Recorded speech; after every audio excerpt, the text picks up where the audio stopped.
todos, que a graça e a paz de nosso Senhor e Salvador Jesus Cristo esteja sobre a sua vida. Nós nos alegramos porque nesse domingo, logo cedo, podemos ter a oportunidade de celebrar aquele que vive e reina pelos séculos dos séculos. Esteve morto na cruz, mas ao terceiro dia ressurgiu, e nós, como povo de Deus, nos reunimos para adorá-lo. Nós vamos iniciar nesse momento o culto solene ao nosso Deus. Estamos vivendo uma época complicada, uma época de isolamento social. Então nós estamos aqui reunidos para anunciar a palavra de Deus. Você que nos acompanha da sua casa, esteja com toda a reverência, reunido com seus familiares. Quem sabe você chama todo mundo para estar aí no sofá, junto para lermos as Escrituras, cantarmos louvores a Deus, orarmos juntos e assim aprendermos mais da palavra do Senhor, santificando esse dia, que é o dia do Senhor, o dia que o povo de Deus se reúne para bendizer e glorificar aquele que é a razão principal da nossa vida. No dia de hoje, primeiro domingo de maio, nós queremos falar sobre família. O tema do culto hoje será quando as coisas vão mal dentro de casa. Como é que vão as coisas no seu lar? Hoje nós vamos refletir sobre isso e vamos orar pela família brasileira. Então, com todo o seu coração, apronte-se para bendizer a Deus e nos acompanhar a partir desse momento.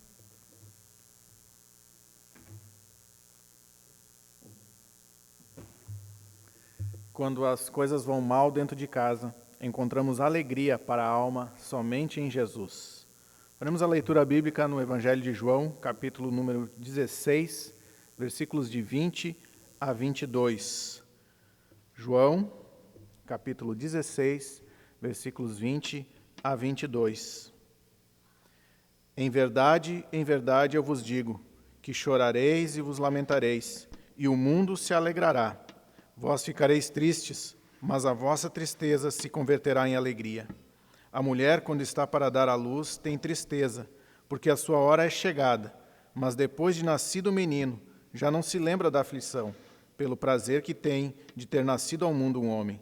Assim também agora, vós tendes tristeza, mas outra vez os verei, o vosso coração se alegrará, e a vossa alegria ninguém poderá tirar.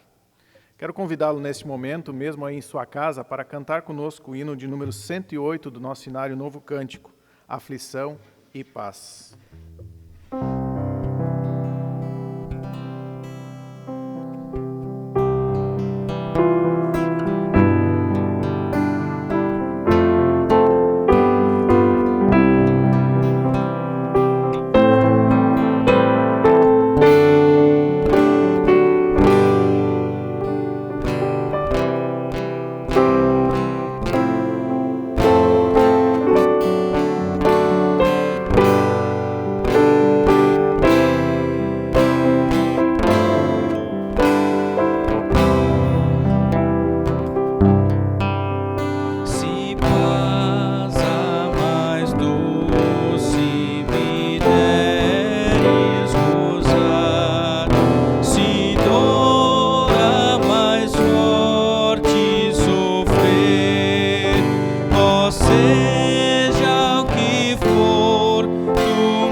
Com Jesus.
ao Senhor.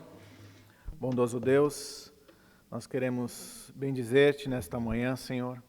Agradecer ao Pai amado pelo teu grandioso amor, pela obra maravilhosa de salvação que tu fizeste em Cristo Jesus, ó Pai, que morreu naquela cruz por nós, ó Pai. Te louvamos pelo privilégio de podermos te cultuar e bendizer o teu santo nome. E te pedimos, ó Pai, nos abençoa nesta manhã com a exposição da tua palavra e receba, ó Pai, a nossa adoração através dos cânticos, as nossas orações, ó Pai, nos méritos do nosso Senhor e Salvador Jesus Cristo. Amém.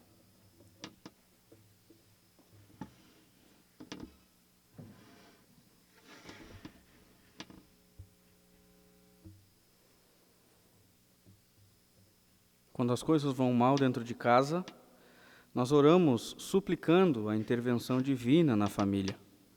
Convido a você que nos acompanha nessa noite a fazermos a leitura no livro de Josué, no capítulo 24. Josué, capítulo 24, nós leremos do versículo 14 ao versículo 25. Josué 24, do versículo 14 ao versículo 25. A palavra do nosso Deus diz assim: Agora, pois, temei ao Senhor e servi-o com integridade e com fidelidade. Deitai fora os deuses aos quais serviram vossos pais, da além do Eufrates e no Egito, e servi ao Senhor. Porém, se vos parece mal servir ao Senhor, escolhei hoje a quem sirvais. Se aos deuses a quem serviram vossos pais que estavam da além do Eufrates, ou aos deuses dos amorreus, em cuja terra habitais. Eu e minha casa serviremos ao Senhor. Então respondeu o povo e disse: Longe de nós o abandonarmos o Senhor para servirmos a outros deuses. Porque o Senhor é o nosso Deus, Ele é quem nos fez subir, a nós e a nossos pais, da terra do Egito, da casa da servidão. Quem fez estes grandes sinais aos nossos olhos e nos guardou por todo o caminho em que andamos e entre todos os povos pelo meio dos quais passamos. O Senhor expulsou de diante de nós todas estas gentes, até o amorreu, morador da terra.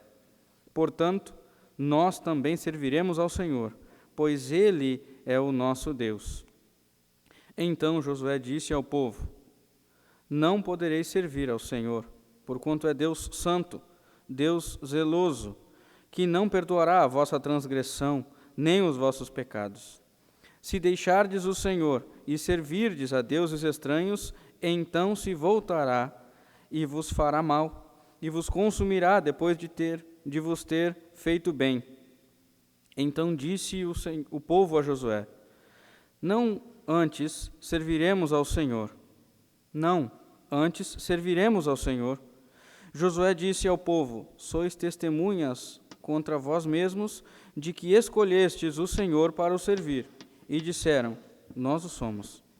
Agora, pois, deitai fora os deuses estranhos que há no meio de vós, e inclinai o coração ao Senhor, Deus de Israel. Disse o povo a Josué: Ao Senhor, nosso Deus, serviremos e obedeceremos à sua voz. Assim, naquele dia, fez Josué aliança com o povo, e lhe a pôs por estatuto e direito em Siquém. Calvino diz que o nosso coração é uma fábrica de ídolos e, por vezes, nós colocamos ídolos em nosso coração. Por vezes é o dinheiro, outras coisas e não o Senhor. Nesse momento você tem a oportunidade de, em sua casa, silenciosamente, orar ao Senhor. Confesse o seu pecado, suplique a intervenção divina na sua vida e na sua família. E dentro de alguns instantes, nós teremos uma oração pastoral.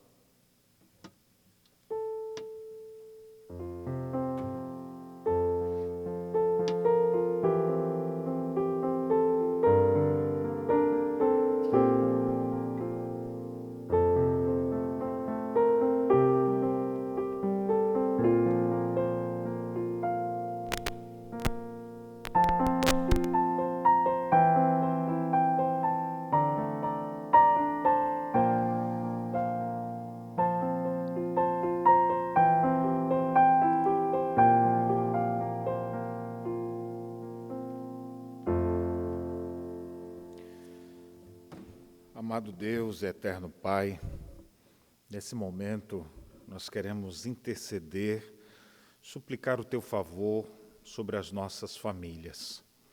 Como é grato lermos esse texto, onde vemos Josué decidido a servir ao Senhor, declarando: eu e minha casa serviremos ao Senhor.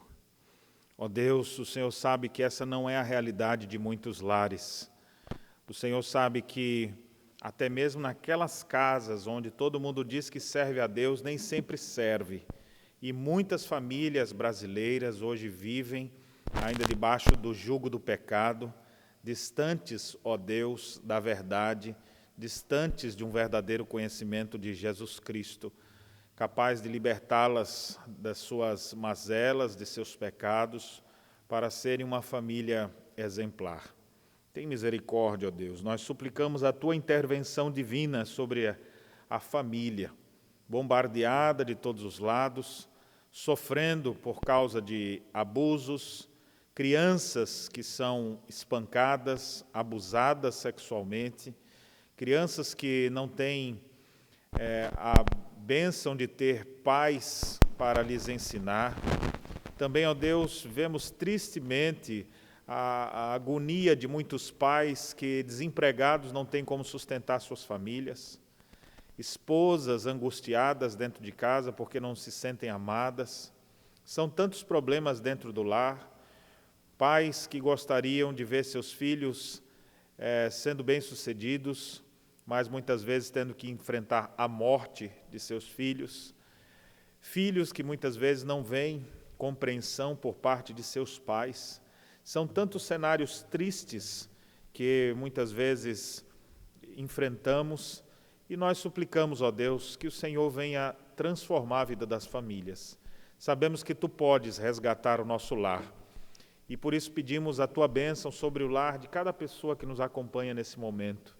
Que o Senhor esteja agindo, convertendo o coração dos pais aos filhos, dos maridos às esposas.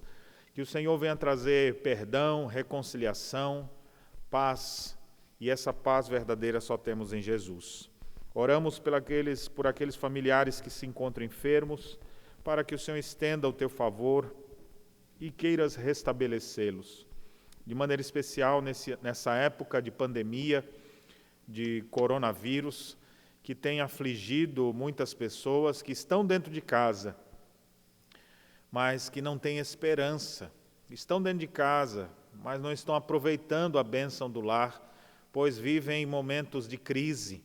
Nós suplicamos: opere em cada família, atue em cada um, trazendo, ó Deus, tempos de refrigério, mesmo em meio à pandemia. Oramos também pelos nossos profissionais de saúde, que estão lutando nesse momento, pelos estados, pelos hospitais que estão entrando em colapso por não ter leitos para acolher as pessoas. Nós oramos, ó Deus, tem misericórdia de nossa nação, abençoe nossos governantes, abençoe nossos ministros, o nosso presidente da República, abençoe, Deus amado, as autoridades constituídas em cada estado, em cada cidade, para que cada homem e mulher, revestidos do Teu poder e da Tua autoridade para trabalharem nesses lugares, possam agir de forma sábia, possam, ó Deus, tomar decisões acertadas para que vivamos vida tranquila e mansa nessa terra. Ó Senhor, opere em nós. Sabemos que Tu és poderoso para intervir e a nossa súplica então é: intervenha, Senhor, em nossa nação, age, ó Deus, em cada família, para que a transformação e o nome do Senhor Jesus esteja presente em cada lar.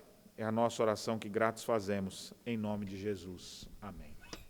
Vamos louvar a Deus nesse momento, cantando cânticos congregacionais de todo o nosso coração.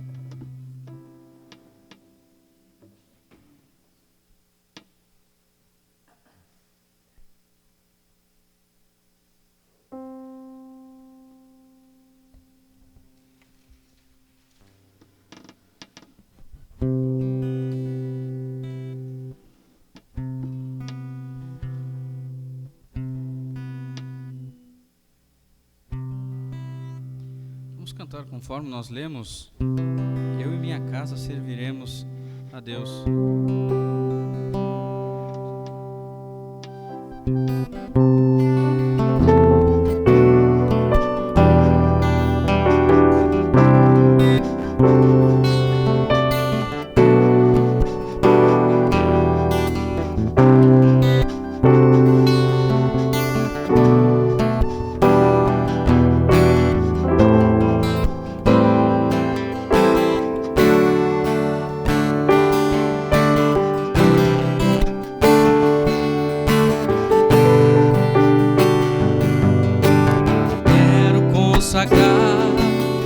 Meu lar a ti,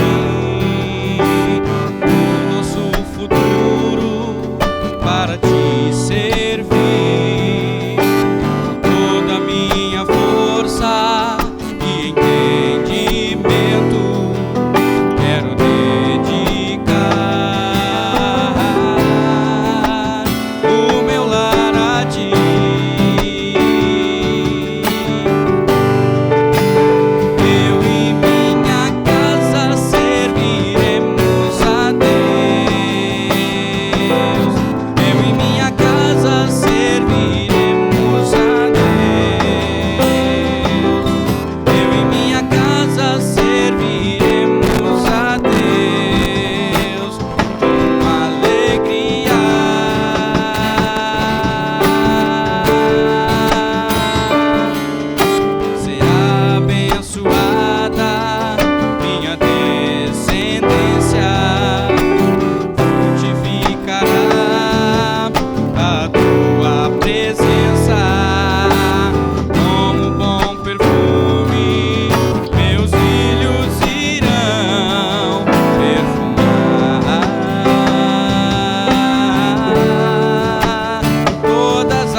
Para adorar ao Senhor.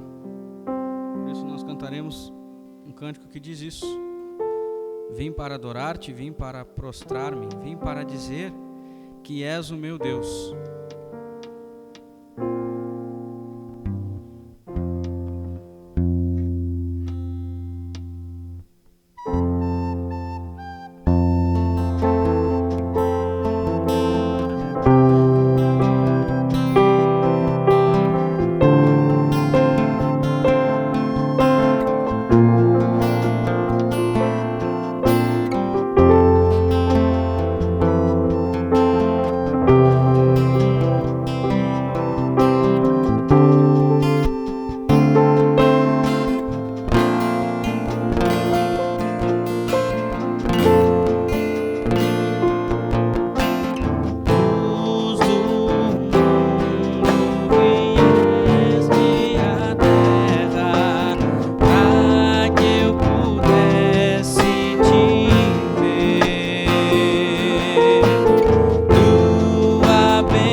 as coisas vão mal dentro de casa, aprendemos a colocar a nossa esperança em Deus.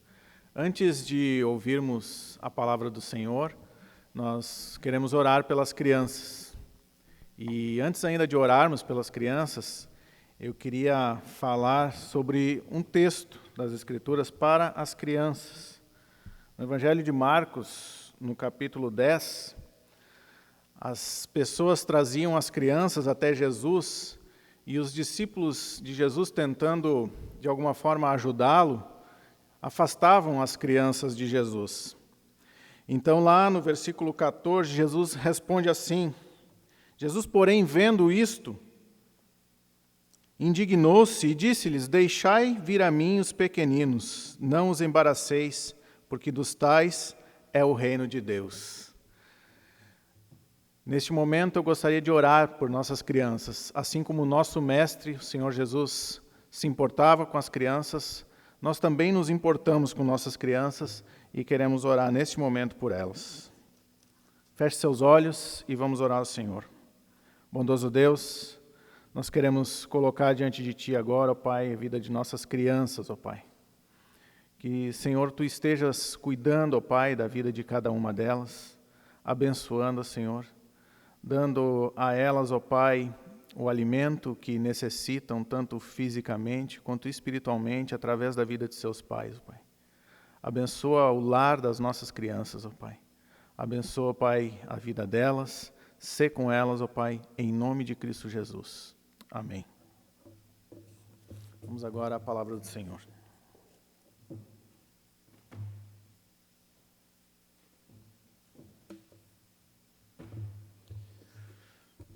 Meus amados irmãos, para a nossa edificação nesse momento, eu quero lhe convidar a ler uma genealogia que está em primeiro livro das Crônicas, capítulo 7, a partir do verso de número 20.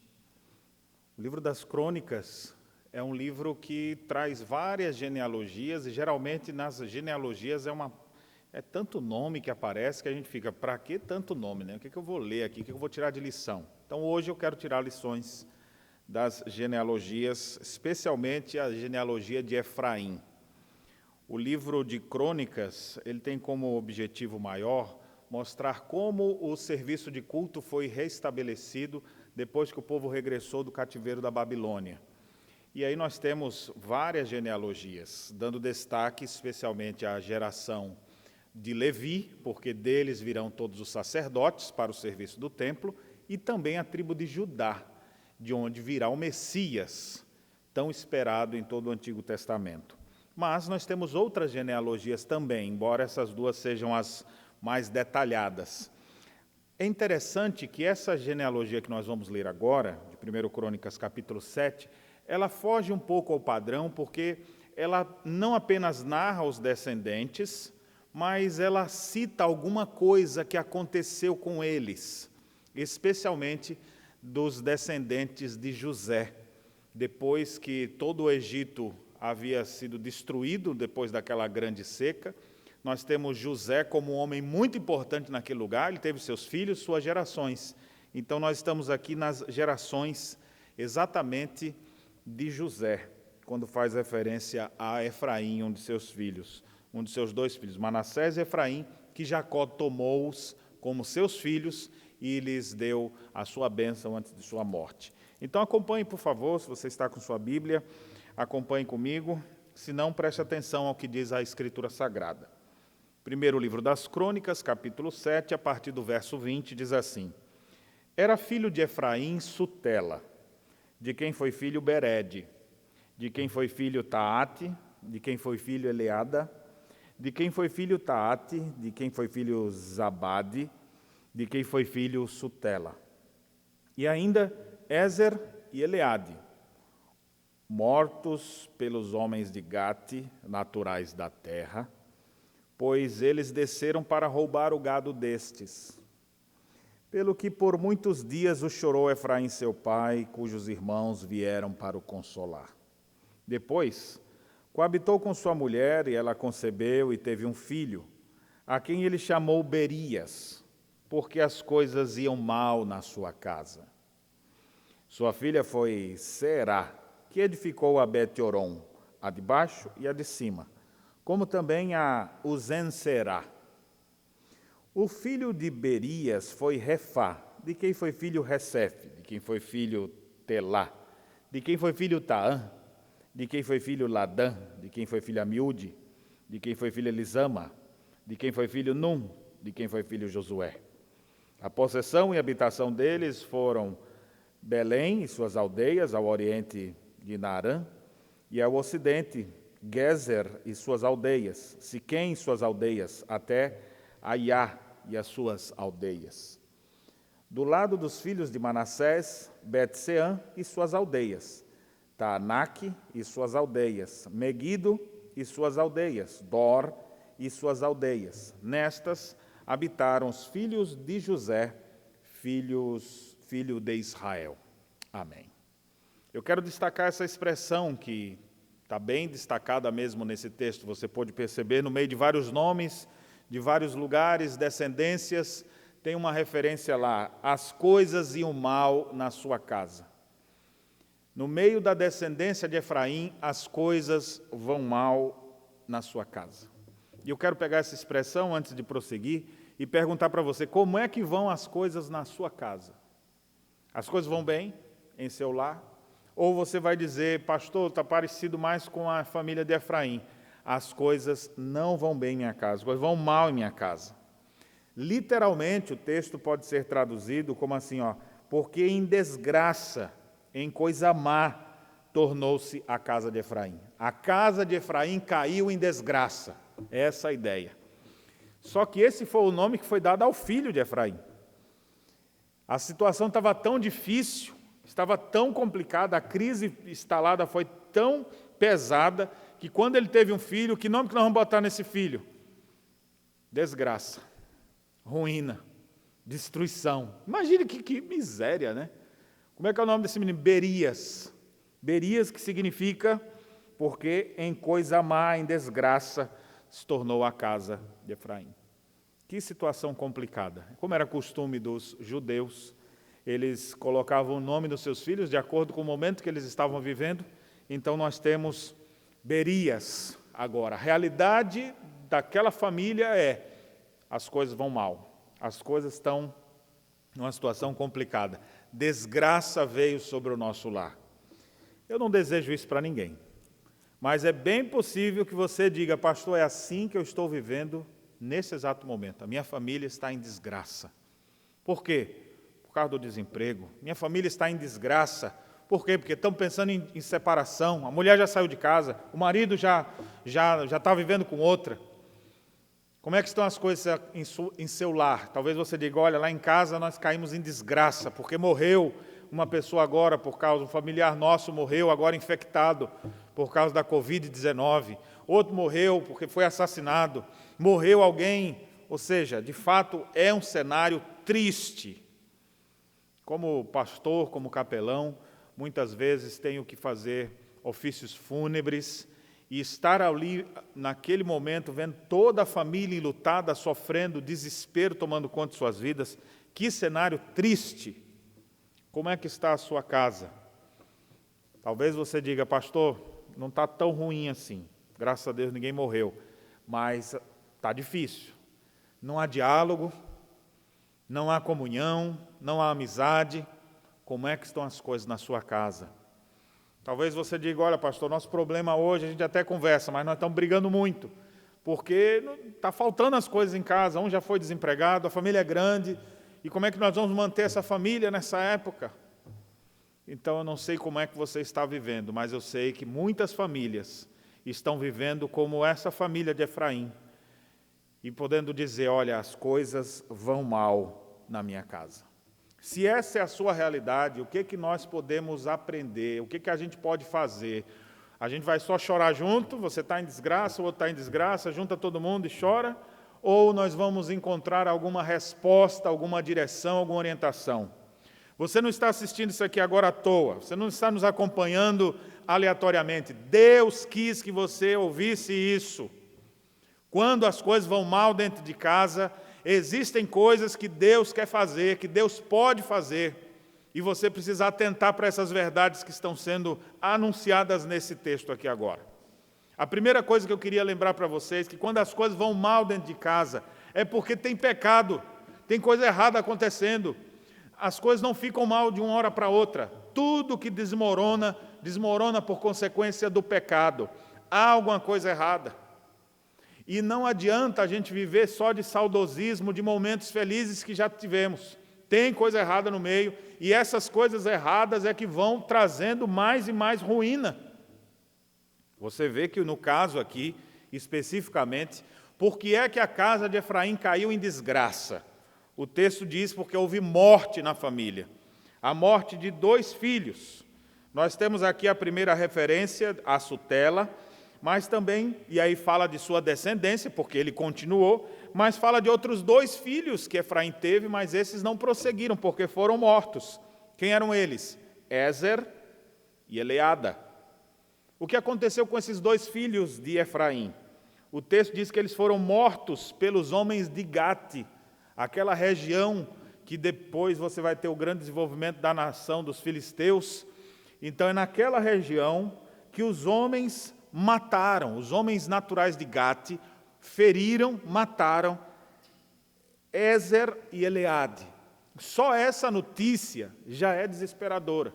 Imagine você estar em casa, a mãe fazendo a comida, ali preparando, os meninos estão para chegar, daqui a pouco vem alguém só com a notícia. Olha, desculpa, eu preciso lhe dizer uma coisa muito triste. Eu falei, o que foi, menino? Tu está branco, o que aconteceu? E a pessoa diz, olha, teus filhos Ézer e Eleade morreram. Meu Deus, essa é a pior notícia que alguém pode receber. Aquela notícia que arranca o chão da pessoa. Muitas pessoas literalmente caem no chão porque não se aguentam. Imagina, tudo que você estava fazendo, você esquece agora com a triste notícia dessa. O que aconteceu? Mas como assim? Foi verdade, os 2 morreram. E aí agora que, num primeiro momento, vem aquele desespero, aí você vai tentando entender o que aconteceu.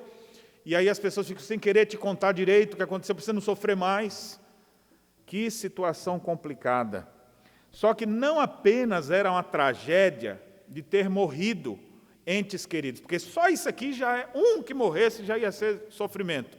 Agora imagina o texto dizer que foram 2. Agora as coisas vão ficando pior quando você vai investigando para tentar entender o que foi que aconteceu. E você, sem saber onde é que teus filhos estavam metidos, você sem ter ideia do que eles estão aprontando. E o aprontar aqui agora não é aquele aprontar que às vezes o menino faz em casa, né? Quando você vê menino quieto, pode ir atrás que eles estão aprontando alguma coisa. E aí quando você vê lá, comer um chocolate que não podia, ou mexer num lugar que não era para mexer, ou pegou uma roupa do outro lá e rasgou e cortou, não é esses aprontar desse tipo assim, não. É quando eles já crescem, começa a adolescência, começa a ficar adulto, e aí começa a querer fazer as coisas do seu jeito, sem pedir conselhos, e faz coisa errada. No caso aqui, Ézer e Eleade, eles começaram a pensar em ganhar dinheiro de forma desonesta, a lucrar às custas de outros, passar perna em um, passar perna em outro. O texto diz que eles roubaram gado. Eu fico imaginando alguém contar para a mãe assim agora, olha, eles morreram porque eles estavam envolvidos com furto. Imagine você que é mãe, você que é pai, está me ouvindo aqui agora, ter a notícia assim, ó, o que aconteceu com o menino? Rapaz, ele estava com uma quadrilha ali, roubando carro. Ele estava arrombando as casas. Ele estava roubando os outros. Imagine que triste notícia. Isso, de fato, faz uma família dizer, rapaz, nós estamos numa desgraça mesmo, agora está tudo acabado. Que situação triste, deprimente, pois a crise está instalada ali. Então, foi uma notícia muito pesada, ao ponto de Efraim, no futuro, quando tem outro filho, a quem vai botar o nome de Berias, o nome do filho é o quê? Ruína, desgraça, porque as coisas iam mal na sua casa, porque em desgraça estava a casa de Efraim. Então, deixa eu te dizer uma coisa, quando as coisas vão mal dentro de casa, não é simplesmente conspiração do governo, não é simplesmente porque alguém fez alguma coisa, e quando esses também fazem coisa errada, também isso chama pecado.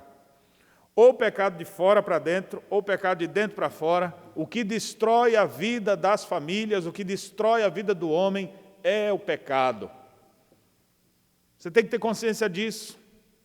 E uma coisa, mãe e pai, você que tem filhos, que acham seus filhos as coisas mais maravilhosas da face da terra, e eu sei que são, herança do Senhor são os filhos, mas não acha que eles são santinhos, não, porque eles são encapetados também. E esses meninos, quando eles podem se juntar e fazer coisas pecaminosas, as primeiras podem ser engraçadas, mas se eles não forem freados na sua malignidade, eles poderão fazer o que Ézer e Eliade estavam fazendo, já cometendo delitos, cometendo crimes. E a gente tem isso em qualquer ambiente. Você fala, como é que pode aquela pessoa na criminalidade? Por quê? É porque não tinha, era uma família pobre. Não, você tem gente que foi criada rica e faz a mesma coisa. Por que acontece isso entre ricos, entre pobres, entre pessoas religiosas, entre pessoas não religiosas? É porque desgraça vem sobre as casas das pessoas por causa do pecado, por causa da malignidade. Nós temos em nós potencial suficiente para destruir o que quiser. Você tem potencial dentro de você, aquela sua vovozinha queridinha, ela é boazinha, mas ela tem potencial para ser maligna, ela é pecadora. Seu pai, sua mãe, seus filhos têm grande potencial destrutivo. Então, deixa eu dizer uma coisa muito séria para você. Não basta apenas ter aquela lembrança do momento mágico do casamento. Você precisa construir um caminho pautado nas Escrituras, na Palavra de Deus, se você realmente não quer cair em desgraça. Porque o texto aqui, ele faz referência à família de Efraim. Efraim, em hebraico, significa fértil. O filho de Efraim agora é o quê? Desgraça. Olha o contraste. Frutuoso, fértil, e agora a realidade. Infrutífero, destruído, mal, as coisas vão mal em casa. Aqui está tudo transbordando de bom em casa. Em Berias, tudo está faltando. Então não basta, você preste atenção numa coisa aqui, você investiu tanto no seu casamento, aí fez filme, fez foto, vestido bonito, aí faz aquela festa toda, chega naquele dia do casamento e fala, querido, eu te amo, você tudo para você. E o maridão diz, eu vou ser isso, aquilo, outro. Aí eles mentem um para o outro, com poucos dias já estão vivendo totalmente distante, e eles ficam lembrando daquele dia, do passado. Não fique lembrando da época que você era Efraim. Trabalhe para continuar sendo. Trabalhe para que o pecado não venha dominar sobre a sua casa. Trabalhe por isso, para você não cair em desgraça. Não basta só lembranças do passado, do que te fizeram, do que te ajudaram, porque você pode ser muito ajudado, pode ser que você case e os seus pais lhe dêem uma casa, o outro lá dê um carro, dê isso, dê aquilo, você começa, já começou bem. E daqui a 3 meses, 3 anos, já está tudo arruinado. Por quê? Alguma coisa aconteceu nesse caminho. E as coisas já não eram mais como eram antes. Tudo era tão bonito. Efraim e Manassés cresceram num lar autêntico. José era o filho que foi vendido, mas que desde a sua juventude temia Deus, cresceu em vários ambientes longe de sua família, mas honrou a Deus onde ele estava. Deus o exaltou sobremaneira, botou abaixo apenas de Faraó. Agora ele se casa, tem a sua família bem constituída, tem seus filhos. O momento de José era tão especial que ele fala, o nome desse menino vai ser Manassés. Por quê? Porque Deus me fez esquecer todos os problemas que eu tinha antes. É o contrário. José tinha muitos, o passado dele era cheio de problema, mas o presente dele era agora, Deus me fez esquecer tudo aquilo. Teve outro guri. Como é que eu vou botar o nome desse menino? Efraim. Por quê? Porque Deus tem me feito próspero na terra. Antes eu vivia sofrendo. Qual era o passado? Tristeza, angústia e dor. Qual era o presente de José? Deus me fez esquecer os problemas. Deus tem me feito fértil. Só que o tempo passa, as coisas vão mudando. E agora, da descendência de Efraim, o que a gente tem? Filhos envolvidos com crime e a desgraça tomando conta da casa. Então, deixa eu dizer uma coisa muito séria para você. Se as coisas vão mal na sua casa, não bote culpa só nos outros lá, não. Não bote culpa naquele. Você tem culpa nisso, de alguma forma. Uma vez eu ouvi um pregador inclusive dizendo assim, se sua família está sendo bem-sucedida, isso não é consequência tua, é graça de Deus. Agora, se está indo mal, tu tem culpa nisso aí. Ou seja, no final das contas, não fica glória nenhuma humana. É sempre Deus agindo em nós e através de nós.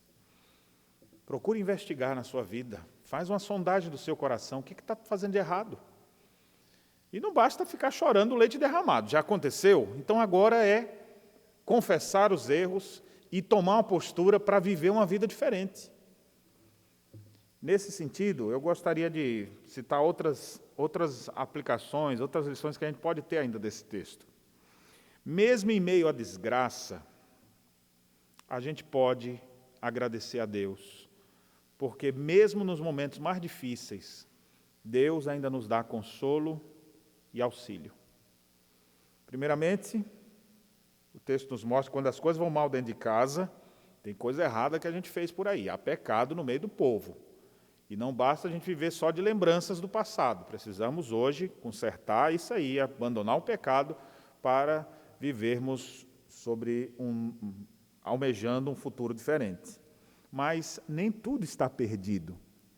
Quando as coisas vão mal dentro de casa, comece a observar. Tem coisas até para você agradecer. Tem situações que não estão totalmente destruídas. E o que é que o texto faz referência agora? Depois que os meninos morreram, diz o verso 22, pelo que por muitos dias o chorou Efraim seu pai, cujos irmãos vieram para o consolar. A situação é complicada, mas ele ainda tem irmãos para estarem com ele e o consolar na hora da dificuldade. A pior coisa do mundo é, de fato, você enfrentar um problema e não aparecer ninguém sequer para se condoer com você, para estender a mão para tentar te ajudar. Não é o caso aqui. Efraim está vivendo um momento difícil, por causa da morte de 2 filhos, mas ele ainda tem o consolo de seus irmãos. Ele ainda tem a sua esposa, o texto diz que a esposa está lá com ele, ele ainda tem uma relação com a sua esposa estável, em paz, mesmo em meio a essa crise. Ou seja, ele não perdeu tudo. Nas horas que a gente enfrenta a morte, se esse for o teu caso, não fique só olhando aqueles que você perdeu, mas veja aqueles que Deus ainda deixou. Me recordo que uma vez, num ofício fúnebre, ouvi uma mãe que testemunhou do lado do caixão do seu filho, ela dizendo, Deus me deu 2 filhos, e um agora ele levou. E eu quero agradecer a Deus pelos 18 anos que Deus deixou esse filho aqui comigo. Eu falei, são testemunhos que impactam a gente, porque ela pôde agradecer, mesmo diante da morte. Então, a situação pode estar difícil na sua casa. Às vezes você está lá, pastor, estou desempregado. Você está, mas tem mais alguém que está empregado lá. Estou desempregado, mas eu consegui um auxílio aqui para isso. A situação está difícil financeira, mas eu ainda consegui isso, aquilo, outro. Olhe outras coisas, não fique só focado no seu problema, não. Comece a enxergar o que ainda existe. Olha, ninguém está do meu lado, mas ainda bem que minha mãe ainda me ajuda. Ou ninguém está do meu lado, mas esse vizinho aqui tem me apoiado. Ninguém está por mim, mas o pessoal da igreja tem me ajudado. Olhe alguma coisa. Enxergue que mesmo no meio da miséria, ainda existem ações de Deus a nosso favor. E o texto diz que não apenas tinha os seus irmãos, não apenas tinha sua esposa, ainda deixou sua esposa saudável, fértil, ao ponto dela ter ainda um filho. Ou seja, eles ainda puderam se consolar com a chegada de uma criança. O momento era difícil, eles tiveram esse filho.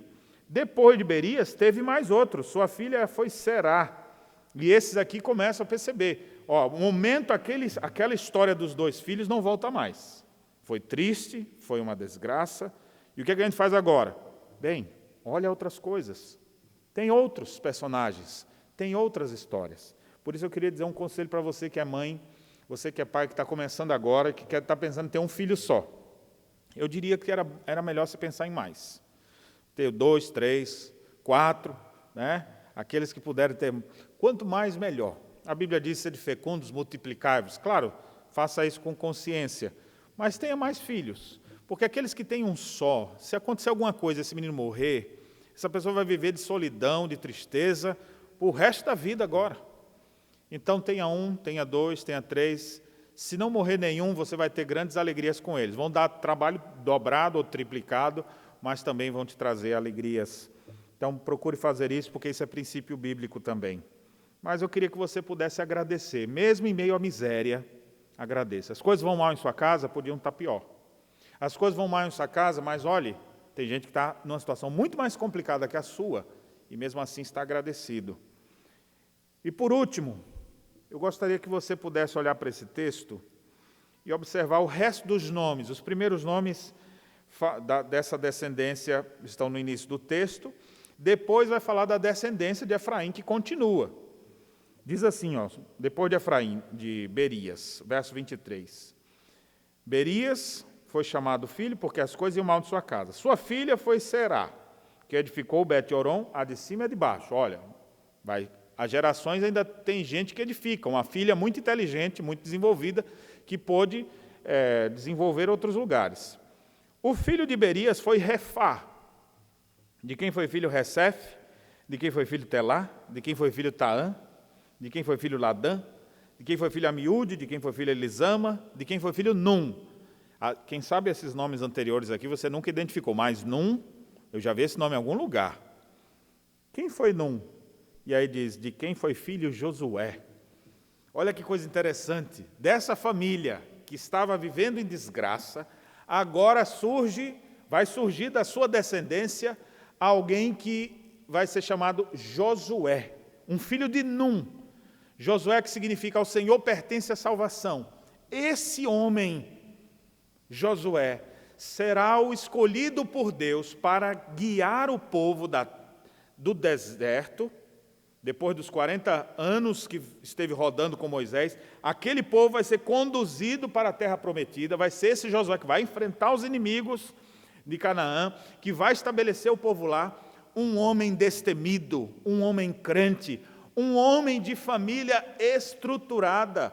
Ele é quem vai declarar, como nós já vimos no culto hoje, ele é quem vai declarar, eu e minha casa serviremos ao Senhor. Vocês sirvam a quem vocês quiserem, mas a minha casa, eu e minha casa, nós serviremos ao Senhor. Deixa eu te falar uma coisa muito séria, meu irmão. Você ainda não sabe o que o futuro te reserva. Mas a terceira lição que eu queria trazer para você é que quando as coisas vão mal dentro de casa, você pode ainda ter esperança. Porque Deus tem coisas para fazer na nossa vida que a gente nem imagina. O momento de Efraim era de tristeza. Estou vivendo agora esse momento de desgraça. Mas não é ali, não vai parar ali, porque há uma história. O dono da história, o rei do universo, está escrevendo a sua história. E à medida que ele vai desenvolvendo essa história, nós vamos vendo coisas maravilhosas que ele pode fazer com nossas miseráveis vidas. No livro dele tudo isso já está escrito, mas ele usa a nossa vida para escrevendo aqui no tempo e no espaço, aquilo que ele desde a eternidade já determinou. E aqui nós temos então desta família, outrora fértil, vivendo em desgraça, agora podendo lembrar, ao Senhor pertence a salvação. Josué aponta para Cristo, porque assim como Josué levou o povo do deserto para a terra prometida, é Cristo quem conduz as pessoas do cativeiro do pecado, do deserto de uma vida sem Deus, da morte para a vida. É quem nos conduz para a terra prometida. O próprio nome Josué é o mesmo de Jesus e aponta exatamente para ele. E aqui é onde eu tenho que dizer que está a sua esperança. Sua esperança não pode estar em homens, a sua esperança não pode estar em governos, a sua esperança não pode estar nem na sua própria família em si, não, minha família.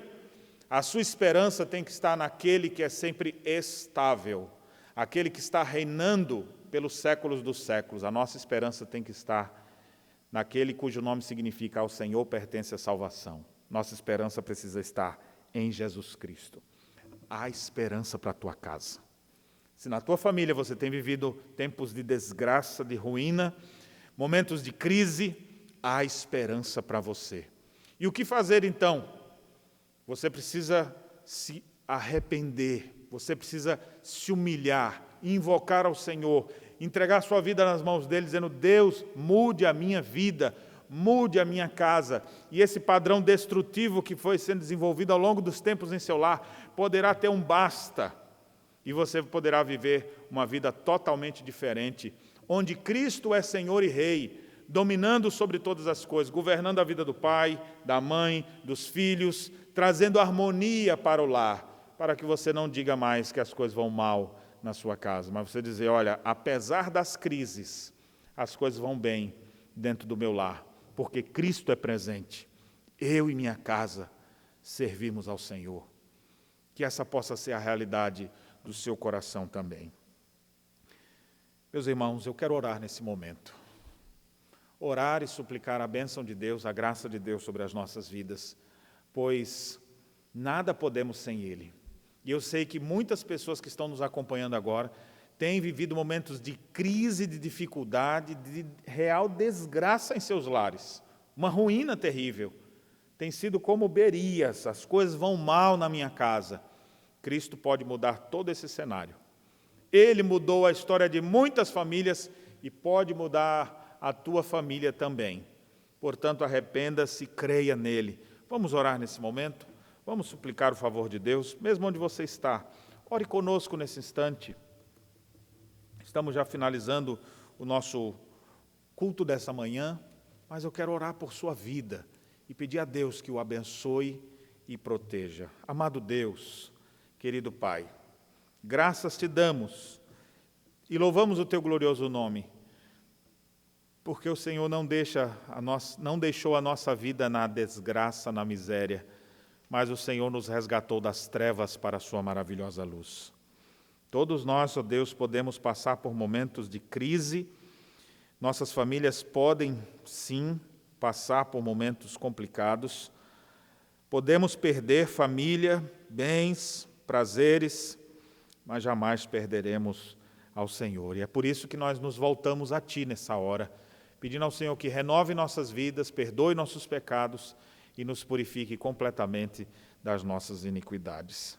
Nesse momento, ó Deus, intercedemos por essas famílias que nos acompanham, que o Senhor estenda sobre eles o Teu favor, que o Senhor queiras mudar a história dessa família, que tem vivido momentos difíceis, quer seja pelo desemprego, pela traição, quer seja, ó Deus, pelos abusos que têm acontecido, pelas feridas feitas tanto fisicamente como feridas na alma por palavras duras. Ó Senhor, traz salvação para esta casa, que a salvação do Senhor adentre este lar. Ó Senhor amado, assim como na família de Efraim, depois daquele tempo de desgraça, houve uma família estruturada que servia ao Senhor. Renova isso, ó Deus. Que aqueles jovens, aqueles adolescentes, crianças que vivem num lar desestruturado, que o Senhor lhes conceda uma família, a constituição de uma família nos preceitos bíblicos. Que aquelas famílias desorganizadas, disfuncionais, possam encontrar em Cristo Jesus esperança e o Senhor venha mudar a realidade de suas casas. Ó Senhor, opere em nós, salve nossa família, salve o nosso lar, opere em nós para a glória do Teu nome. É a nossa oração que gratos fazemos em nome de Jesus. Recebam, irmãos, nesse momento, a bênção do Senhor. Que a graça de nosso Senhor e Salvador Jesus Cristo, que o amor de Deus, o nosso Pai, e as ternas consolações do Santo Espírito estejam sobre todos vocês, hoje e para todos sempre. Amém.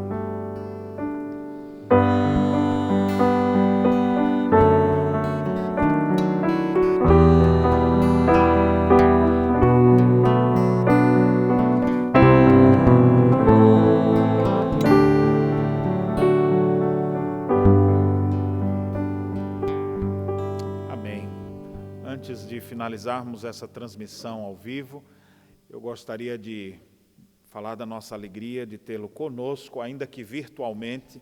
Esperamos que essa fase de pandemia passe logo, para que você venha nos visitar aqui na Rua da Figueira, 383. Enquanto esse dia não chega, continue nos acompanhando através das mídias sociais, ou da nossa página aqui no YouTube, ou no canal aqui no YouTube. Não deixe de se inscrever nele, para você estar sempre por dentro. Também você pode nos acompanhar por meio de outras plataformas de videoconferência, onde temos feito encontros, orado, e a igreja ela está de portas abertas. As portas do templo estão fechadas, mas a igreja está aberta anunciando o reino de Deus, reunindo as pessoas para orar, pois em tempos de crise, numa época como essa que o nosso país está numa real desgraça, as coisas vão mal em nosso país, vão mal no mundo, com tantas mortes, nós precisamos ter esperança, e a nossa esperança está em Jesus. Creia nele, busque ao Senhor de todo o seu coração. Desejo a bênção de Deus sobre sua vida, sobre a sua família, é a nossa oração mais sincera. Fiquem na paz do Senhor e tenham um bom dia, é o nosso desejo sincero.